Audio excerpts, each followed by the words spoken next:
നമസ്കാരം. ഞാൻ VJ ജോജി, ചാലക്കുടി നഗരസഭാ കൌൺസിലറാണ്. മാർച്ച് 24-ാം തീയതി രാവിലെ 4:50 നമ്മുടെ കണ്ണമ്പുഴ അമ്പലം റോഡിൽ, അതായത് നമ്മുടെ നിർമ്മല കോളേജിന്റെ തൊട്ട് ഒരു 50 മീറ്ററോ അല്ലെങ്കിൽ 75 മീറ്ററോ നീങ്ങിയിട്ട്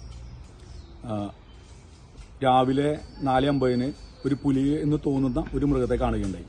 അത് നമ്മുടെ അയിനിക്കാട്ട് മഠത്തിൽ രാമനാരായണൻ ചേട്ടന്റെയും അതുപോലെ ശങ്കരൻ ചേട്ടന്റെയും വീടിന് ഇടയ്ക്ക്, രണ്ട് വീടിന്റെ ഇടയ്ക്ക് നിൽക്കുന്ന ഒരു പ്ലാവ് മരത്തിന്റെ സമീപത്താണ് ഈ സാന്നിധ്യം കണ്ടത്. ചാലക്കുടി DFO നമ്മൾ ഈ വിവരം അറിയിച്ചു. ഉടൻ തന്നെ ഫോറസ്റ്റ് ഉദ്യോഗസ്ഥരെത്തി, അവർ പരിശോധന നടത്തി. അവർ CCTV ദൃശ്യങ്ങൾ പരിശോധിച്ചു. അത് പുലി തന്നെയാണെന്നാണ് അവർ സ്ഥിരീകരിച്ചിട്ടുള്ളത്.